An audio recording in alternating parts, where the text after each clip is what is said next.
Der Kaffee ist schon fast leer, die Kaffeepause also demnach auch. Und warum hat das alles so lange gedauert? Weil Christoph noch an seinem Stockwerk herumgetüftelt hat. Und bitte nur mal kurz zum Vergleich. Wenn Christoph was macht und dann für euch noch zusammenräumt, dann schaut es auf unserem Tisch so aus.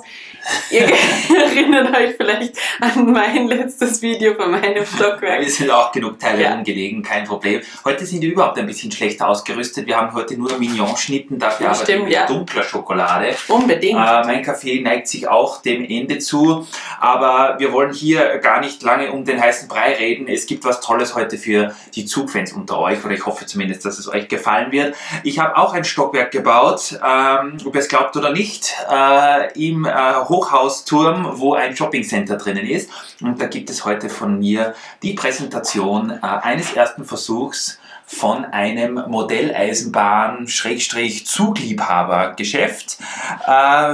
Ich weiß nicht, wie ihr das jetzt am besten sehen könnt, es hat sich außen auf jeden Fall noch nichts getan. Mein Geschäft ist auch außen noch relativ neutral. Wie ihr seht, werden dort die Eisenbahnerherzen höher schlagen. Und das ist eigentlich noch eine Untertreibung. Weißt du, was mein Herz höher schlagen hat lassen, ist nämlich dieser Tisch zum Beispiel hier. Der erinnert mich so an Super Mario Set, an den Fragezeichenblock. Ja, das ist dieser Microscale-Baustil. Das ist das erste Mal, abseits von diesem Fragezeichenblock, da hast du vollkommen recht, dass wir uns daran, oder besser gesagt, ich mich hier verwirklicht habe. Was sehen wir hier? Ich würde sagen, wir gehen auch genauso wie Rita im Uhrzeigersinn vor. Wir haben hier eine kleine, das habt ihr vielleicht bei einem Haul oder auch nicht, ich weiß nicht, ob ihr unsere Videos so genau seht. Wir hoffen doch. Von einem Zug, das ist die 7898, habe ich hier von einer Lokomotive dieses Frontteil gekauft und dann habe ich hier für den Zugfan, der nach Wild City kommt, hier so ein kleines Sit-In gemacht. Das heißt, ich habe den Vorderteil der Lokomotive nachgebaut, so originalgetreu wie es eben nur ging. Original, glaube ich, hat hier noch einen Sticker drauf und auch das Bedienelement. Kann man da von außen auch reinschauen? Von außen sieht es so aus. Und da können sich die Zugfans reinsetzen und können da ein bisschen Zug spielen. Moment. Das habe ich mir gedacht, dass das ganz cool aussehen würde. Ich hätte es eigentlich gerne noch ein bisschen länger gebaut, dass wir hier noch eine volle Zugtür reinbekommen, aber die ist ja, glaube ich, 4 Noppen breit und das wäre sich dann nicht ausgegangen. Aber ich finde, es sieht auch so wirklich total cool aus. Ich finde, das ist extrem cool. Und ja, die Zugfans werden das bestimmt dann umvölkern und sich da anstellen dafür, dass sie da rein können. Dann geht es hier weiter. Wir haben hier nicht nur Modelleisenbahnen, wir haben hier auch im Geschäft ein paar Souvenirs. Wir haben hier echte antiquarische Gegenstände aller Bauart. Ich habe schon gedacht, da kann man sich wiegen lassen. Das sind 2 Teile aus dem Set 4565. Das wurde aber in Wild City irgendwann mal abgebaut, das Set. Und jetzt kann man noch diese beklebten Tafeln hier von dieser Waage kaufen. Also einmal beide sind aus diesem 4565 Set. Also die kann man kaufen, sind natürlich nicht billig, aber die gibt's. Dann hat Rita schon angesprochen, diesen Miniatur-Modellzug. Hier fährt der Horizon Express. Man erkennt ihn natürlich Sunset Express. Sunset Express an der Orangenfarbe. Weiß nicht, ob man den noch ein bisschen besser machen könnte. Ich habe ihn jetzt mal so umgesetzt auf einer dunkelgrauen Spur und ich habe versucht, so ein bisschen ein kleines Stadtlayout einzubauen mit einer Fabrik oder besser gesagt einem Bahnhof, glaube ich, ist das, eine Kirche, Bäume, da hat Rita auch ein bisschen mitgeholfen und 1, 2 kleinen Häuschen. Das sieht eigentlich ganz nett aus, da werden auch die Zugfans natürlich sich hier freuen. Auch hier bitte wieder einen Blick, wie sieht das dann von außen aus? Also wenn man quasi, man kann ja im Hochhaus nicht als Passant hier vorbeigehen, aber sieht auch von außen eigentlich ganz interessant aus. Also man kann die Wagen nicht so extrem, aber sonst hier sieht das schon auch echt nett aus. Ja, finde ich auch. Ja. Sehr cool. In der Mitte haben wir dann das Herzstück des Geschäfts natürlich. Es ist und soll ja ein Modelleisenbahngeschäft für Lego-Leute, für Lego-Fans sein. Für Lego-Leute und Lego-Fans natürlich. Wir haben hier einerseits außen an beiden Seiten, hier haben wir so ein Zugsignal aus den 1990ern. Hier kann man also von Rot auf Grün schalten, das habe ich hier nachgebaut, was man sich auch kaufen kann und dann ins Wohnzimmer hängen. Und auf der anderen Seite eine altmodische Zugleiter, wo man immer auf die Cargo-Waggons raufklettern kann. Und dann gibt es hier auf jeder Seite 2 Modelleisenbahnsets, die man sich kaufen kann. Einerseits haben wir hier das Krokodil, welches ja vor 2 Jahren, glaube ich, auf den Markt gekommen ist. Ja. Und andererseits den Metroliner. Und auf der anderen Seite haben wir ein bisschen Fantasiezugsets, die habe ich jetzt nicht direkt an diversen Zugsets, die es bei uns gibt, nachgemacht. Das war mal in einem Lego City Adventkalender drin, da habe ich nur so einen Cargo-Anhänger dazu gebaut und das ist vielleicht ein kleiner Hint auf unsere U-Bahn-Garnitur. In dunkelblau, man sieht es vielleicht nicht ganz so gut, weil es ja ein schwarzes Regal ist und hier ein kleiner Cargo-Anhänger, so ein kleiner Container-Anhänger, weil ja Lego-Fans immer gerne auch eigene Waggons separat dazu kaufen wollen. Das ist also die Auswahl sehr süß. Mal schauen, wo das war, ich glaube hier, an Modelleisenbahnen. Dann geht es hier weiter, ohne Umschweife. Man kann dort auch, ich weiß nicht, das ist mehr oder weniger so ein Running Gag. Wir waren mehrere Jahre jetzt auf der Suche nach diesem Teil hier. Das ist aus der 3x5, aus diesem Cargo Terminal. Ich habe es nirgendwo bekommen, weil es uns noch gefehlt hat. Und jetzt hat jeder Bricklink-Händler, wo wir bestellen, eines oder sogar mehrere von diesen Teilen. Und das ist fast ein Krampf. Ich muss dieses Teil immer bestellen. Jetzt haben wir so viele, dass ich jetzt eines hier reingegeben habe. Also auch die Zugfans, die hier in diesem Geschäft reinkommen, können sich dieses Teil kaufen. Es steht hier auf so einem Podest mit einer Drehplatte. Sehr cool.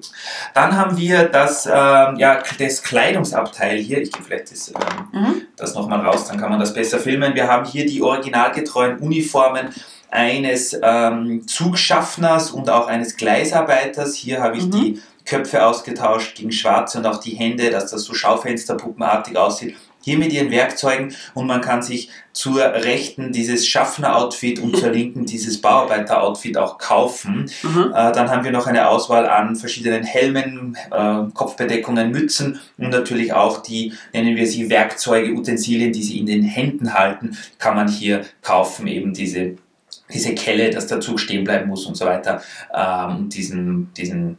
Ich finde das eine sehr, sehr nette Idee. Das ist das und ja, hier habe ich mir überlegt, ob wir noch ein bisschen mehr einbauen, aber es würde dann sehr voll werden und da habe ich mir dann gedacht, nein, das reicht so.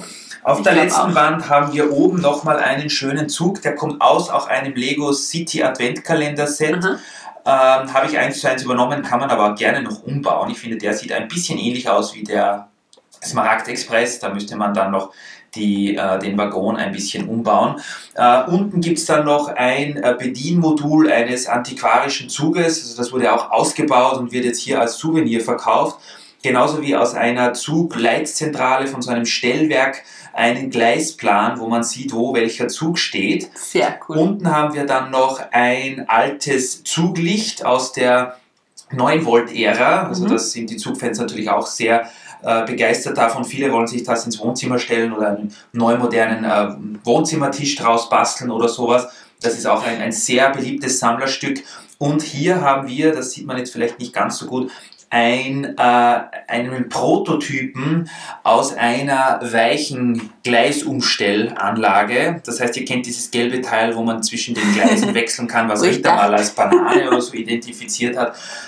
Hier können sich die Zugfans das auch für zu Hause kaufen. Und das habe ich so mit einem Technikteil hier angemacht, dass es ein bisschen schön in Pose gestellt hier im Geschäft auf die Kunden wartet. Ja. Sehr cool. Ich habe mir gedacht, wir werden auch auf jeden Fall die Verkäufer hier noch in ihren Uniformen, also in Eisenbahneruniformen stehen lassen. Mal von außen. Und dann denke ich mir, also es gibt natürlich noch jede Menge anderes Zeugs. Ich bin am Bahnhof gestanden, mehr oder weniger am Güterbahnhof, während ich dieses Geschäftslokal hier aufgebaut habe. Da habe ich mich am meisten oder am besten inspirieren können und habe noch viele, viele Ideen gehabt, aber leider ist zugtechnisch natürlich vom Platz her ein bisschen problematisch. Hier ist noch irgendwas, was nicht ganz zusammenhält. Okay, genau. Das ist das Regal, ja. Regal ist wieder. Und ich hätte gerne noch eine zweite, so eine Garnitur drinnen gehabt. Wir hätten nämlich noch von der 4559, von diesem gelb-schwarzen Personenzug, der ja Cargo Railway heißt, hätten wir noch auch ein Frontteil gehabt, ein komplettes. Das wollte ich eigentlich auf die andere Seite stellen, aber es wäre sich dann vom Platz her dann doch irgendwie nicht mehr ganz so gut ausgegangen. Und dann habe ich mir gedacht, nein, es passt so, wie es ist, ganz gut. Und wir warten jetzt auf eure Kommentare, ob ihr noch Verbesserungsvorschläge habt. was wir noch umbauen können hier, damit es noch cooler wird. Und dann würde ich sagen, ja, haben wir ein neues Stockwerk für den Liebhaber einer Eisenbahn. Ich glaube, dass das gestopft voll sein wird, dieses Geschäft. Wie gesagt, auch hier fehlen die Minifiguren vorerst. Ja. Wir haben gesagt, wir machen jetzt erstmal die Geschäfte hier und dann wird bevölkert. Das ist noch nicht ganz fertig. Genau. Aber an sich finde ich das echt cool. Ich bin ja kein Eisenbahn-Fan, ein riesiger, außer es ist die Disney-Lok. Aber ansonsten finde ich das eigentlich echt cool. Ja, also mir sind beim Bauen ehrlich gesagt immer mehr Ideen gekommen. Es wird wahrscheinlich auch noch wahnsinnig viele andere Sachen geben. Ich habe mir gedacht, hier kommt ja noch dieser Fahrstuhl, dieser Lift hin, dass hier in diesem Stockwerk auch die Fahrstuhltür eine alte Zugtür sein könnte. Okay. Lauter solche Sachen. Also die Möglichkeiten sind hier fast unbegrenzt. Und das macht wirklich sowohl mir als auch Rita riesengroßen Spaß, hier die Stockwerke einzurichten, thematisch, und ich habe mir jetzt gedacht, wir machen jetzt mal was mit Zügen, weil es Züge bei unserem Kanal leider in letzter Zeit wenig gegeben hat. Und dann bin ich schon gespannt. Rita ist im Hintergrund bei einem, also nicht jetzt gerade, jetzt hält sie für euch die Kamera, aber sie ist dabei, ein, ich glaube, Harry Potter Geschäft zu machen. Vielleicht zeigt sie euch das dann bei der nächsten Kaffeepause. Und dann werden wir sehen, Erdgeschoss haben wir auch noch kein gutes, aber ein Stockwerk nach dem anderen wird fertig gebaut und der Turm wird immer höher und immer toller. Genau. In dem Sinne, genießt auch ihr euren Kaffee. Ich trinke jetzt meinen letzten Schluck dann auch noch aus und dann sehen wir uns hoffentlich bei der nächsten konstruktiven Kaffeepause wieder. Ganz klar, ja. Bis zum nächsten Mal, liebe Freunde. Lasst einen Zug fahren und trinkt Kaffee. Genau, ganz wichtig. Also, bis bald. Tschüss. Tschüss.